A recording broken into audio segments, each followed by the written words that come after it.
how the wicked Tanuki was punished.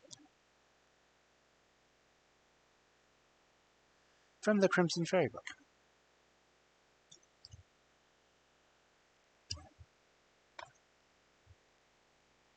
The hunters had hunted the wood for so many years that no wild animal was any more to be found in it.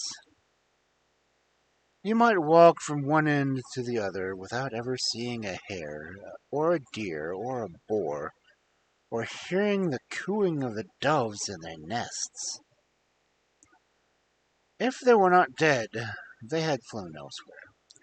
Only 3 creatures remained alive, and they had hidden themselves in the thickest part of the forest, high up in the mountain.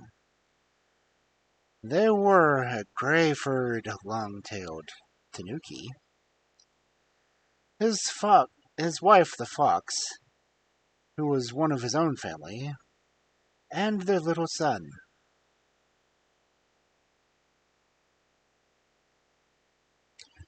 The fox and the Tanuki were very clever, prudent beasts, and they also were skilled in magic, and by this means had escaped the fate of their unfortunate friends. If they heard the twang of an arrow or saw the glitter of a spear ever so far off, they lay very still and were not to be tempted from their hiding place, if their hunger was ever so great or the game ever so delicious.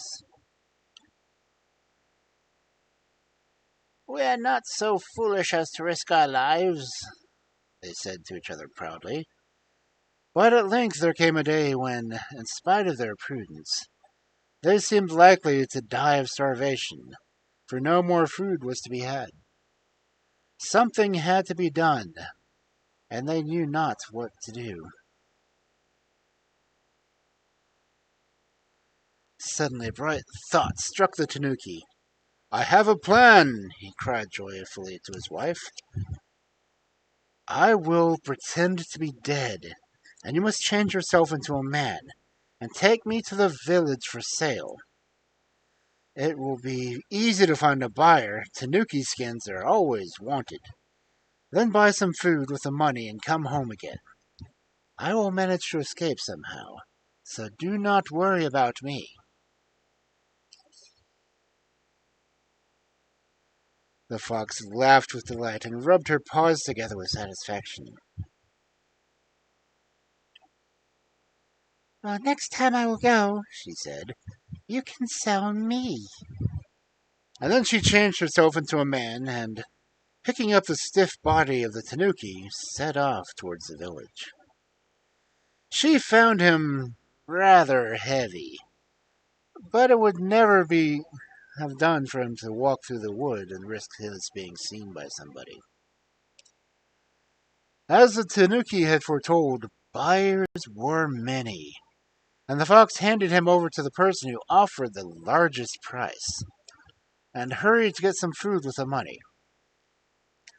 The buyer took the Tanuki back to his house and, throwing him in a corner, went out. Directly the Tanuki found he was alone. He crept cautiously through a chink in the window, thinking, as he did so, how lucky it was that he was not a fox and was able to climb. Once outside, he hid himself in a ditch till it grew dusk, then galloped away into the forest. While the food lasted, they were as happy as all 3 as kings, but there soon arrived a day when the larder was as empty as ever. "It is now my turn to pretend to be dead," cried the fox. So the Tanuki changed himself into a peasant and started for the village, with his wife's body hanging over his shoulder. The buyer was not long in coming forward, and while they were making a bargain, a wicked thought darted into the Tanuki's head, that if he got rid of the fox, there would be more food for him and his son. So as he put the money in his pocket, he whispered softly to the buyer that the fox was not really dead, and that if he did not take care, she might run away from him. The man did not need twice telling. He gave the poor fox a blow on the head, which put an end to her, and the wicked Tanuki went smiling to the nearest shop. In former times he had been very fond of his little son, but since he had betrayed his wife he seemed to have changed all in a moment, for he would not give him much as a bite, and the poor fellow would be starved had he not found some nuts and berries to eat. And he waited on, always hoping that his mother would come back. At length some notion of the truth began to dawn on him, and he was careful that the old Tanuki would see nothing, though in his own mind turned over plans from morning till night, wondering how best he might avenge his mother. One morning the little Tanuki was sitting with his father. He remembered with a start that his mother had taught him all the magic she knew, and that he could work spells as well as his father, if not better. "I am as good a wizard as you," he said suddenly, and a cold chill ran through the Tanuki as he heard him. Though he laughed, he pretended to think it was a joke.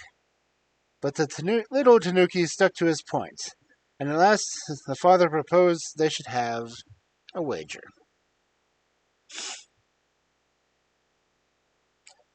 "Change yourself into any shape you like," he said, "and I will undertake to know you. I will go and wait on the bridge which leads to the river to the village, and you shall transform yourself to anything that you please, but I will know you though any disguise." The little Tanuki agreed and went down the road which his father had pointed out. But instead of transforming himself into a different shape, he just hid himself in a corner of the bridge, where he could see without being seen. He had not been there long when his father arrived and took up his place near the middle of the bridge.